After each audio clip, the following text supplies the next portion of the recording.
it by heart. 1791 got that spark. They want Waller to start right here, you better have heart. Scholar, you only see the eye on your $1. My woman don't wear no collar, bittersweet like smoking sour. Shows up and down your spinal tower. D-Day, high noon, this is the hour. Got the stem in hand, but this is the flower. Stuntman always navigates this world uncharted. All kings must die, justice finally finished where we had started. I'm sober, live by the gun, rulers getting red carded. This week in tyranny, R-O-G-O-Z becomes a target. Hello everyone and welcome to This Week in Tyranny, the most hardcore news show on earth.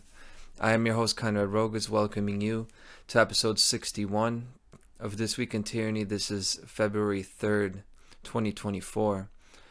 Now, this episode is going to be about trans individuals, transgender individuals, this controversial topic, and really I wanted to do an A to Z and talk about so many different things that really cannot necessarily be condensed into an hour, but I will attempt to do this. That is what I'll do in this episode, but the reason I'm making it, what triggered it, is because last week some more laws were passed in Florida and Utah regarding gender identity and biological sex, and thus making this episode about transgender individuals. You know, we'll start with government tyranny and we'll see where we go from there. So, up front, my angle here is the empowerment of the individual. That's what I'm all about. My focus is the health and well-being of the individual. My whole channel, everything I do, is all about individual rights and healing. So the interests of the individual first, and the interests of everybody else in society and the world and the universe second. The reason I say that is so that everybody knows that my perspective on this topic is not clouded. I'm not biased. I don't care about conservative values. I don't care about liberal values. I only care about what's right, and that means I care about ending abuse and violence against individuals everywhere. I'm a radical individualist. So I stand for every person living the life that they want to live, being who they want to be. And I'm not a biological determinist, meaning that just because you're born with a uterus, you're supposed to have children. I don't believe that. I don't believe that just because you're born tall, you have to go play basketball. I don't care. And so I consider myself an LGBT ally. And I absolutely hate the idea of telling people what to do. I have no desire to get involved in anybody's personal life, especially when it comes to the bathroom and the bedroom. It is the most distasteful thing to me to get involved in that. So where I'm coming from is to defend rights and freedom of the individual, because I am in love with human potential and human expression. And unfortunately, the government and corporations and the schools and charities and the media and social media and everybody who claims to stand with transgender people, they are actually lying to you, and therefore robbing these people of your potential, of your expression, and your freedom. And in this episode, I hope to shed light on how labeling people and putting them into a box and permanently changing them is actually killing individuality. So, the background. What happened last week? What actually happened? On January 30th, Tuesday, last week, the state of Utah banned people from using bathrooms that don't correspond with their biological sex. Actually, unless they had gender reassignment surgery or if they changed their gender on their birth certificate. That's in Utah. Now in Florida, January 26th, the Florida Department of Highway Safety and Motor Vehicles issued a memo saying that they will no longer be issuing new licenses to change the gender on it, meaning they've banned transgender people from changing their ID to match their gender identity. So, just to get this out of the way up front, is the logistical aspect, like why this is actually happening. In Utah, the politicians there are just responding to their constituency. Like, they're just trying to get public support.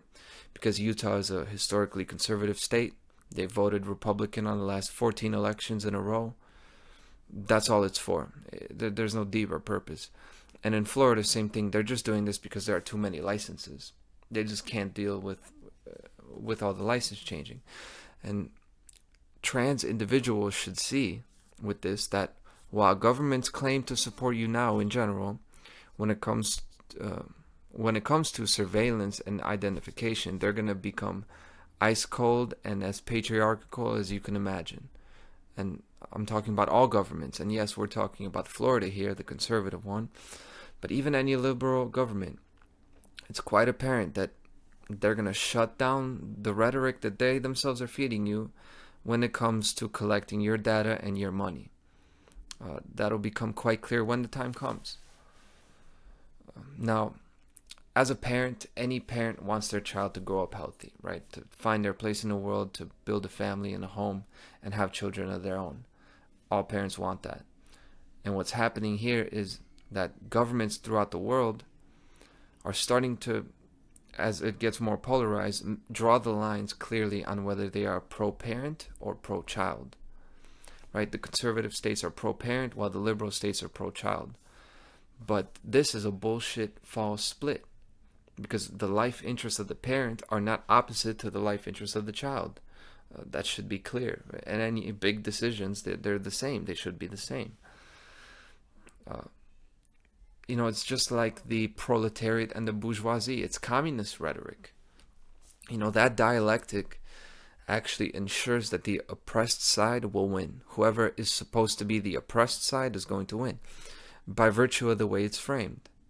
And what I mean is, if there's an ideological split between children and parents, the parents are going to win. The children will win because the parents will get old and senile first and die. And then the children's ideas and their political affiliations will prevail. Very simple dynamic.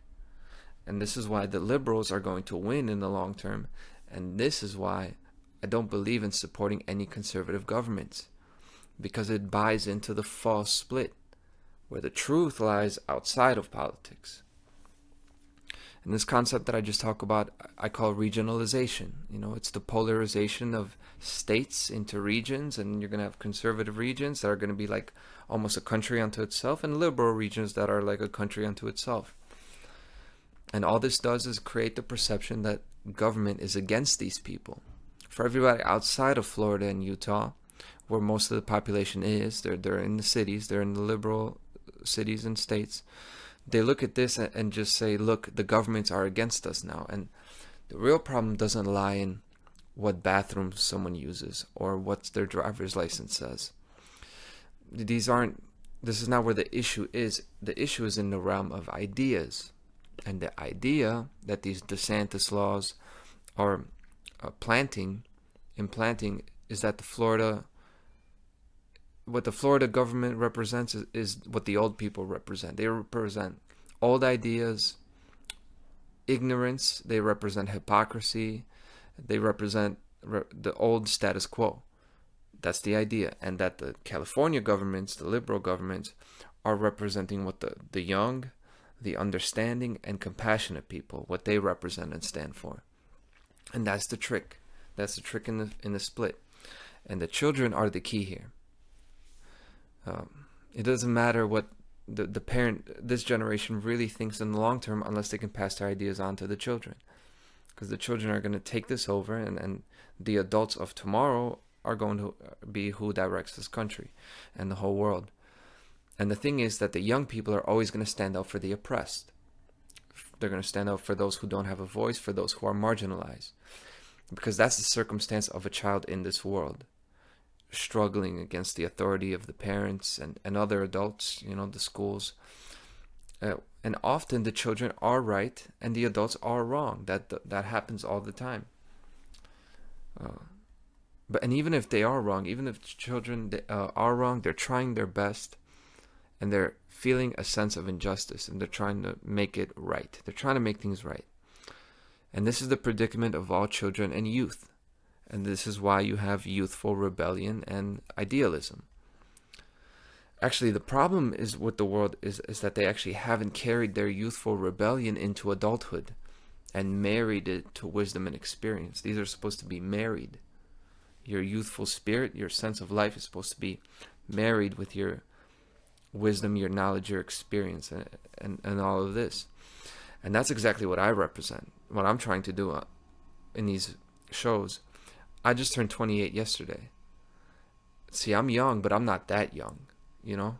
And when I'm 48, I plan to have that same ball of fire within me that it is here with me today and has always been with me when it comes to passion for justice.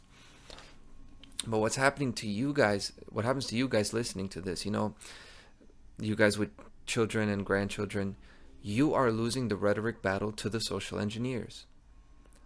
So I understand that you want the best for your babies, obviously. But they are drowning in all sorts of messaging and influence. And in their eyes, you seem like you are out of touch, like you're old-fashioned, and ultimately not compassionate and not enlightened to the present-day reality. And I know that's not the case, but that's what supporting these conservative governments results in. See, you may even be able to physically stop your children from becoming transgender. And they will have a family and they'll have a normal life. But if you lose their heart, if you lose their respect, their grandkids, your grandkids, their children, will have no defense against these agendas. They're going to be raised by the school. And their parents, meaning your children, they're not going to spot the danger because they will have battled against that. They will have been repressed, by you. If you're not able to really battle this rhetoric in a very enlightened way, in an intelligent way, they're just going to be raised by the schools, and it's going to end up in the same way. It's just going to take a generation longer. This is how it goes. So I'm not against laws and courts and any legal or political action when it comes to protecting children. I think you should pursue those avenues, even though I am obviously an anarchist. So I won't be calling any congressman, but if you do that, that's good. To change these laws to protect the children, to get parental consent, to get informed consent. This is good, Guys like Del Bigtree are, that take legal action. It's good. It's great stuff. So I'm not saying that DeSantis is doing bad things politically. Like he took the sex-themed books and the drag queen story times out of education, which is government-run programs. And that is a good action objectively, right? So it's not that I'm bashing him or being a perfectionist, but I am saying that it's just not good enough. People have to understand that the conservative government is not going to last. Even if Trump is elected president in 2024 and appoints all conservative Supreme Court judges, and he drains the swamp, and he throws Hillary Clinton in prison, even if he becomes supreme ruler, even if that happens, it's going to be very short-lived, and it's going to be gone before you know it. Because it was decided hundreds of years ago that the form of global government will be a leftist, progressive, techno-biological, international socialism. And you got to keep that in mind with this. So let's get back to the real battlefield with the trans stuff. The real battlefield is ideas, concepts, principles, and philosophy. So I want to begin with the principle of care, right? Not lovey-dovey care, but true care. Meaning, to everyone who is trans, I see you. Like, you are heard. And there's nothing wrong with you inherently. There's nothing actually wrong with you as you are.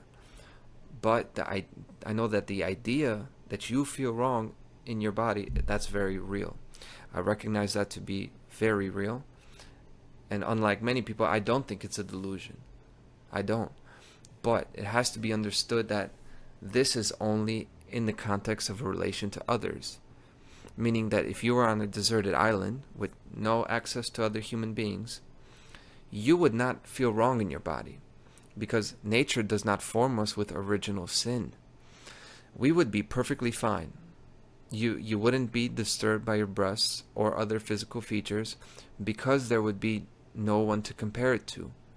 There would be no one imposing social constraints on you. And there would be nobody causing you trauma in the first place to make you feel that way. And, that's not the case with other health problems like cancer or a broken arm. If you're on a deserted island and you have a broken arm, you still have a broken limb that needs medical attention. But that's not the case with gender identity. Gender identity is only relevant in the social context. It's just like property rights.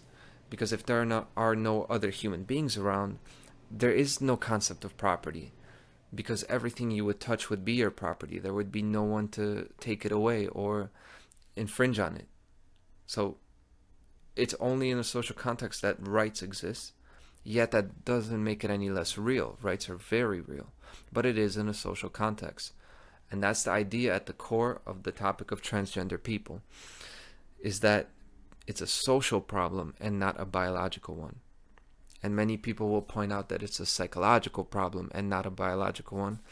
And I really don't like the way that's framed. I don't like the framing of it, because while yes, it's in the mind, everything's psychological, but more accurately, it's a social emotional problem. And yes, it is a problem. Rejecting your gender and changing it is a problem. It involves great pain and distress. It's problematic before, during, and after transition. And I don't want anybody telling me bullshit that it isn't a problematic process full of suffering. And social media is full of that, presenting this as something that would be great, it would be wonderful, and without talking about all the negative. Now, the conservatives and their conservative governments are talking about the negative, but as I said, banning things, the bathroom laws, the abortion laws, the laws banning puberty blockers, this is not a long-term effective solution. And the first reason for that I already mentioned, it's the regionalization. You know, if one governor passes a law, a person can leave the state and find sanctuary somewhere else. And then when all these people move according to their ideological lines, that's going to make whatever's left over easier to control, both them and the people they left behind. Like a monolith of progressives in California is easy to control, very easy. And then this monolith of conservatives in Florida with their ideals, that's also easy to control. There is strength in diversity. This is very real. It's called differentiation. This is what we have with the cells in our body. This is why we can be such complicated beings. It's the level of differentiation in our cells. This is what happens in society as well, and you need dialogue with people outside of your worldview bubble. If we split into these bubbles, have like two different nations, it is so easy to control. And talking about that dialogue, that brings me to reason number 2 for why banning things doesn't work, for why government legislation is not effective. And that's the already ingrained today, pervasive, unseen web of trans ideology. And when I say trans ideology, I'm talking about a malicious system of thinking directed at children like entering and during adolescence before they mature. So there's nothing wrong with being transgender, gender fluid, nothing immoral or wrong about it, like in a religious context. That's bullshit. There's nothing wrong with that lifestyle when you're an adult. But today, it is children who are targeted by the trans ideology. Which is what? What is the trans ideology? It's that your external expression is the cause of the issue, meaning your appearance, meaning hormonal. That's the issue. And changing your appearance, your external projection, that's going to fix and cure your problems. That's the first thing. Also, that medical and biological intervention is sufficient without any therapy or self-work. The therapy aspect is completely left out of this trans agenda. That's the second thing. And the third thing is the idea that there's no such thing as normal, or that normal cisgendered people are the oppressors of trans people. That's the trans ideology. So I'm not saying that everybody believes that, or that's what trans people stand for. They don't. But this is the agenda that has kind of put their uniform on and is running with it. It's actually working against them. It's using these people, exploiting these people to carry out this agenda, and I'll talk about it. What is the web of trans ideology? So it begins with schools and social media. In middle school, you usually get sex education around 5th, 6th grade, where children learn about gender identity, and they're officially educated on the premises and the ideology. And this establishes institutions of education and medicine as the authority on that topic. That's what happens, because they're the first ones to have the talk with you.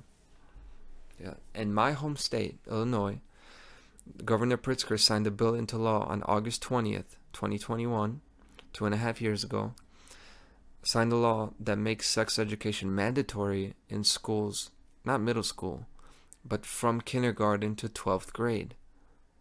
This law says that it has to be based on the national sex education standards.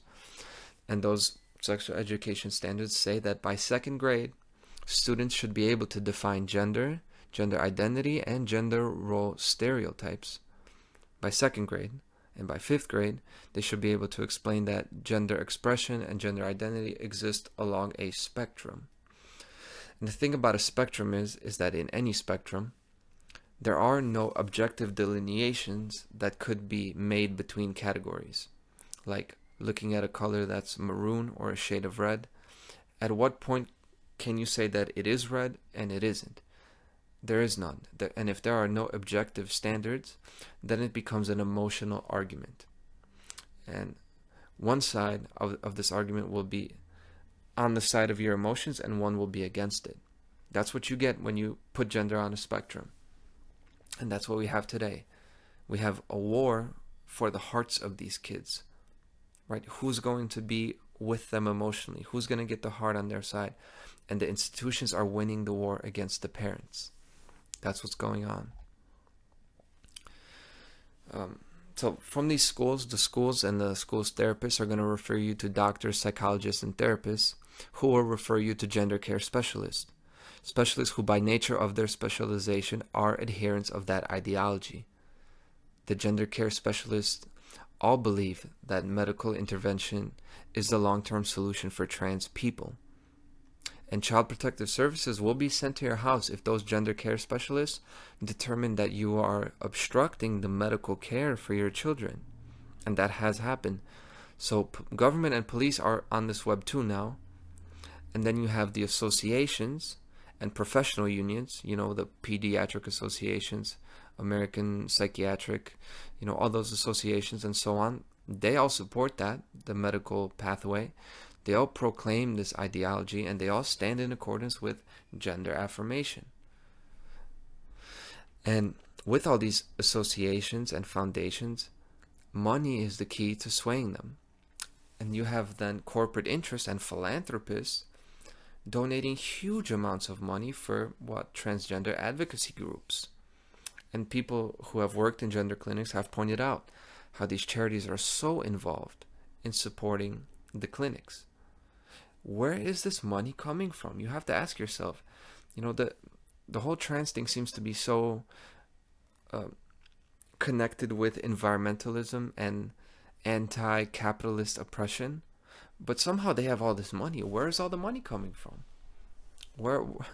This kind of money, if money oppresses society, then how come these so-called oppressors are trying to push this through and fund all this? And you have to go back and look at the schools too. Who lobbied for Governor Pritzker to sign that bill into law? The National Sex Education Standards are not a government program. They were written by a collaboration of 3 organizations: Advocates for Youth, Answer, and SECUS, Sex Ed for Social Change. If somebody did pay the staff on those groups, who would know? They are under no laws or obligations to reveal that. We don't know. We don't know these things, but ultimately this web is all about medical intervention. That's where it ends up. That's the middle of the web. It's the puberty blockers, the hormones, the surgeries, the doctor and hospital visits for all the side effects and damage to the body that these gender change procedures leave. That's what the web is all about. And I'll explain why, but first I have to talk about the glue that holds the web together. The fiber that holds the web together is social media. Social media today reaches these kids way before the schools even do. And social media is full of transgender advocates and trans influencers who are either openly encouraging vulnerable children to transition, or they're presenting their own experience in such a way, such a light that, clearly and strongly influences those vulnerable children to try it for themselves. It's obvious that's what they're doing. Another disturbing reality is that many individuals on social media are actually coaching children on what to say to the therapists that will get them the medication and surgeries. Multiple health professionals have reported this happening as a phenomenon. That these kids are coming into their appointment and they seem to know the script. They come in, the children, they're adamant about the procedures that they want, and they know exactly what to say in order that they will get the green light to get it. That's how the web works, and that's how interconnected it all is. It's invisible, and so many people are getting caught in the web, and they are not actually getting the care and attention they need. Remember, I'm all about the individual. I want real care and attention for these people. And puberty blockers and hormones for children are talked about like they are medical care, and they aren't. That is not medical care. The trans medicalization is a mistake for adults as well as children. It's a mistake, not because it is wrong or unnatural or immoral. I don't believe in all that. It's a mistake because the medicine and science is not good enough. It's not good enough to actually change your sex, to actually change your gender. It's only good enough to just to change your appearance, to slightly change the way you look, the way you express, at the trade-off, the price of being a constant patient, a patient for the rest of your life. Lifelong patients. That's what these gender change surgeries do. And the hormones themselves. If there was a set of medications and procedures that would actually change your sex and actually make the hormones and all your body parts work properly, I would actually support it. But there isn't. That doesn't exist. There are such devastating effects of these hormones and surgeries, and ultimately it's crippling people and making them dependent on the state. See, the trans ideology actually has become something like a new patriarchy, meaning no individuality and no free will. Because that's what it means to jump on the bandwagon. You take the quick fix and you get dropped into a bucket full of people who are told that this is the way to be trans. It's caving into the authority. It's actually caving into the social pressure. See, the authority is no longer dad. It's no longer the church or the old white male. The authority has actually become this ideology. The ideology that the schools and institutions and entertainers and doctors, they've all caved into the authority of today. And I emphasize that the medical route leads to the end of your freedom, because you have to take more and more medications down the line. You have all these pains and complications after you transition. And as you get older, the more older you get, there are health consequences, not to mention hormonal, and you become a lifelong patient, as I've said, not a person free from the constraints of society, and certainly not free from the constraints of biology. It actually plunges you into further constraints. It makes you more obsessed with the body. See, every day you have to monitor side effects. You have new issues that develop, and your daily existence actually makes you more hyper-focused on the workings of your body, the same body that you feel trapped in now. It's not a magical fix. These problems are still going to linger after you transition, except you'll be in a far worse situation. You'll have caused much more physical damage. And the truth is that medical intervention, this so-called medical trans care, it has homophobic undertones and psychology. The puberty blockers and cross-sex hormones are just a modern version of pray the gay away. This is really what it is. It sounds opposite, but it isn't. They're saying that they're going to fix you, just like the authoritarian church back in the day. They would fix these people and do gender conversion therapy. Not much has really changed, except that now the establishment is claiming to care about you. They say they accept you and that it's for you, as they try to mold and shape you and break you into submission. Same old story with society. And they call it acceptance. What acceptance? Parading trans people around like they're some sort of toy? Some sort of corporate mascot? That's false acceptance. And it doesn't matter if they put you on a billboard or make you prom queen. This kind of societal celebration, It's forced societal celebration and it's false acceptance. I'm all for real acceptance. What's real acceptance? That's accepting the body as it is and the fact that it's not perfect the way we want it to be. And I know that's not easy. I know it's easier said than done. And actually, I know it on a profound level. I haven't talked about this much, but for most of my late teens to most of my early 20s, I struggled with depression. I had times where I was actually self-harming. So I know about hating your body, actually. Now, it didn't have to do with gender. I never really, it's not that I wanted to be a woman and not a man. It's that if I couldn't be the man I wanted to be, then I didn't want to exist at all. I gone through that. See, it might seem like I was always happy and strong and confident, and articulate. This took hard work. It took several years. So I actually get this. I'm speaking from the standpoint of somebody who actually understands what it's like to hate yourself. Now, that took hard work, and on the other hand, the medicalization of these trans people promises a cure-all, and there are no easy cures. There is no magical pill. There's no quick fix to the things that they're feeling.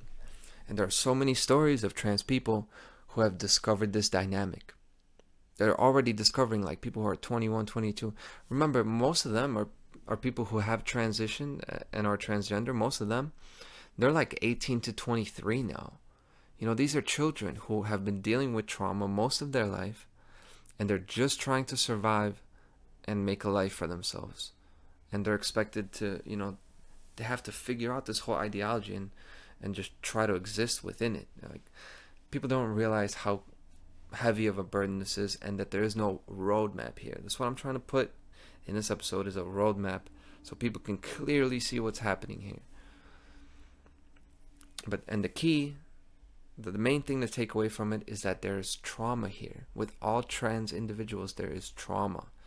It is trauma that makes us feel shame and anxiety and disgust about sexuality. And because it's the most personal part of us. It's the most personal part that we have, the most intimate part. That's why nature designated sex as being the medium through which humans reproduce. There's actually a reason for that, and it's actually somewhat an occult law of nature.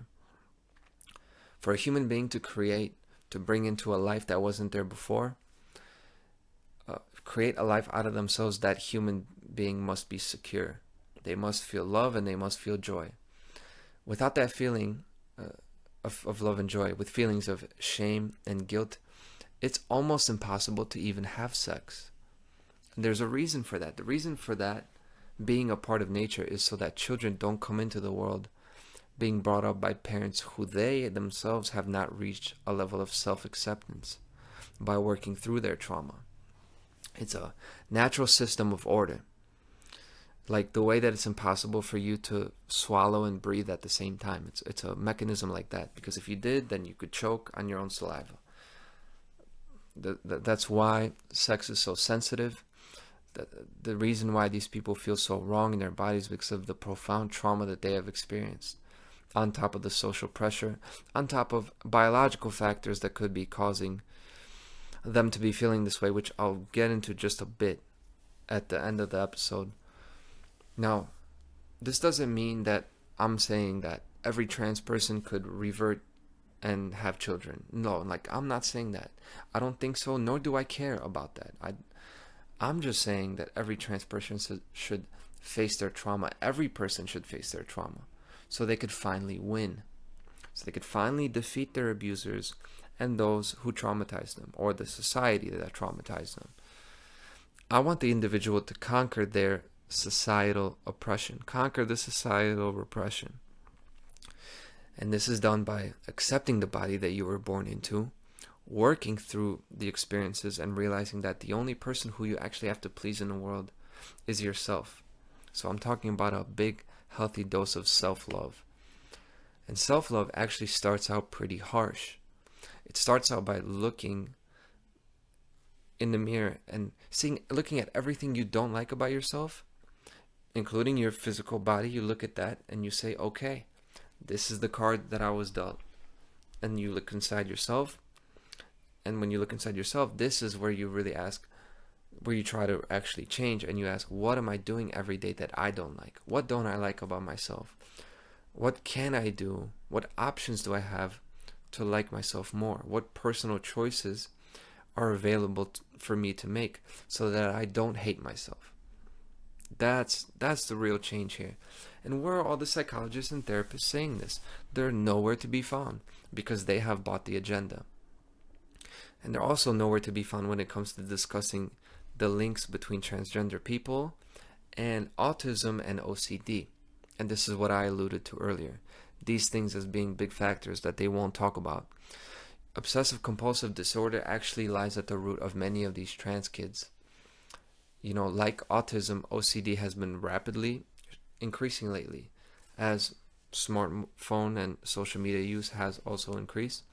And OCD is characterized by powerful, intrusive thoughts that are recurring and pervasive. So individuals will feel a sense of dread or disgust. They may feel like a part of their body doesn't actually belong to them. That is very much like the thoughts that transgender people report. Yeah. And the problem is that it doesn't go away after transition. The same way anorexia doesn't go away after getting skinny. That's the problem here.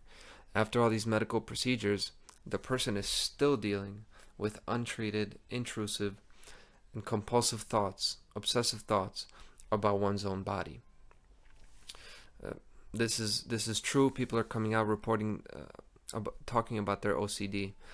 Really, I wanted to include some of those cases, but I'll do it in a separate video, in which I'll include the stories of people who have transitioned and detransitioned, and their story talking about some of these things like autism, OCD, questioning the whole ideology. That has to be a whole separate video and really a whole presentation that will not be a part of this show.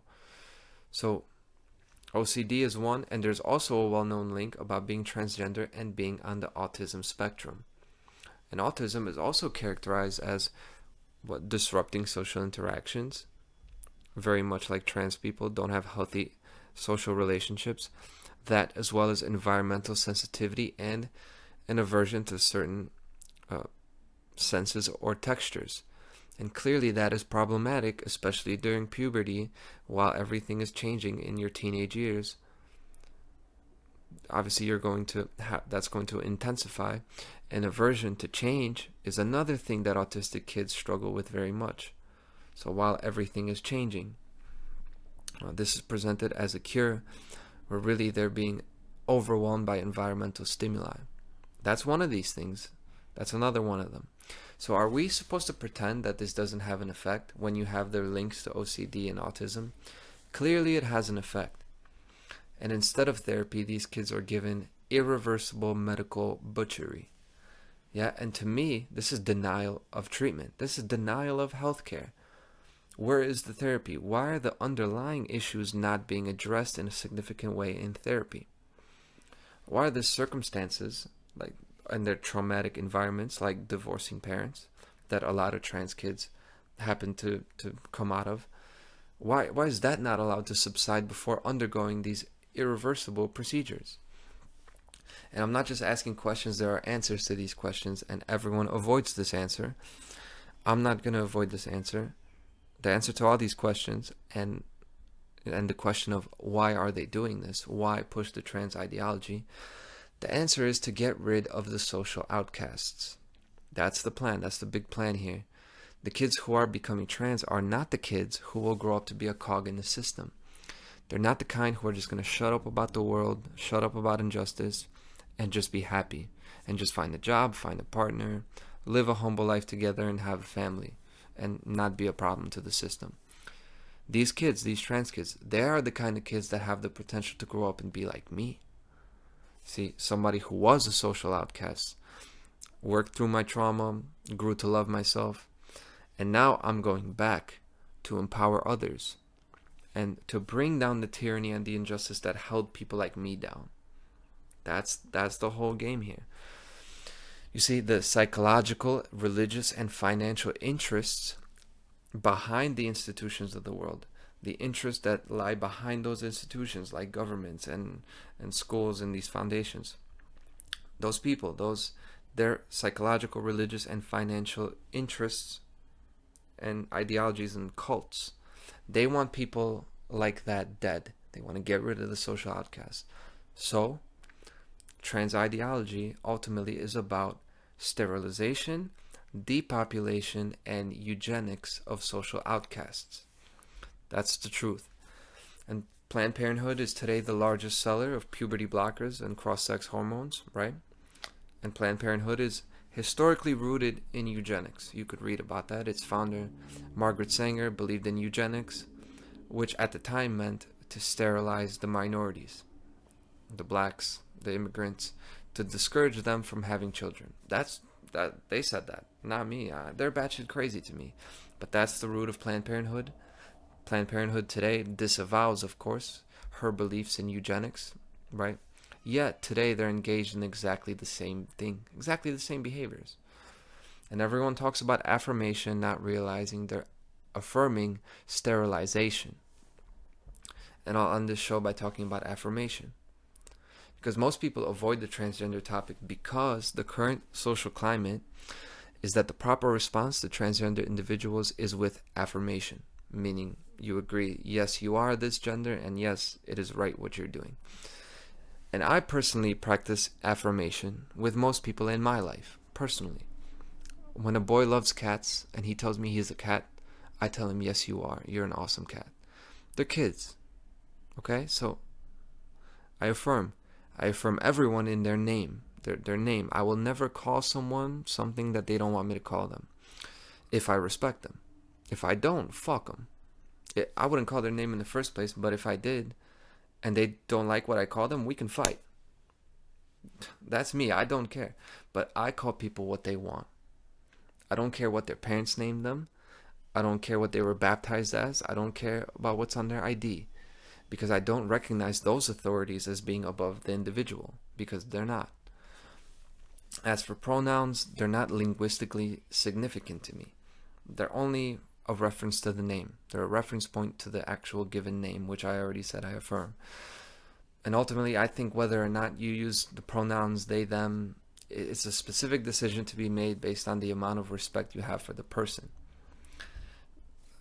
So that's that about affirmation. But all that being said, I am not a broad scope, by default, gender affirmationist. How could I be after breaking down this whole agenda? Because that's what happens with affirmation. You affirm them at one level, not realizing that it's part of a stepwise progression, and once you affirm them, first it's social, then legal, and then medical. Once you have medical affirmation, it's these things that I talked about. It's not actually affirmation, it's affirming sterilization. It's affirming a lifetime of intentional disability. See, if you influence someone into committing suicide, you go to jail for that. Encouraging suicide can get you up to life in jail in America. But all of society is doing here with the trans individuals, and people feel it, but they're scared to speak up. Well, we can't. I affirm organic life, not eugenics and death. I affirm individual freedom and rights. And yes, you have the individual right to transition, to be any sexual orientation, to have kids or not have kids.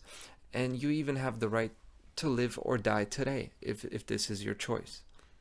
You have the ultimate say-so in freedom. But my final message is just wait till your mid-20s. Wait until the social turmoil has subsided. Work on yourself and work on just getting comfortable in your own skin. Just living life every day, doing what you want to. Chill out about what everybody wants to. These people don't matter. These people don't actually matter. It just matters how you feel about yourself. Then make the choice. That's all I'll say about that. Thank you very much for your time, and I'll see you next week on This Week in Tyranny. Talk too much shit, can't back it up with lyric. Build your skills.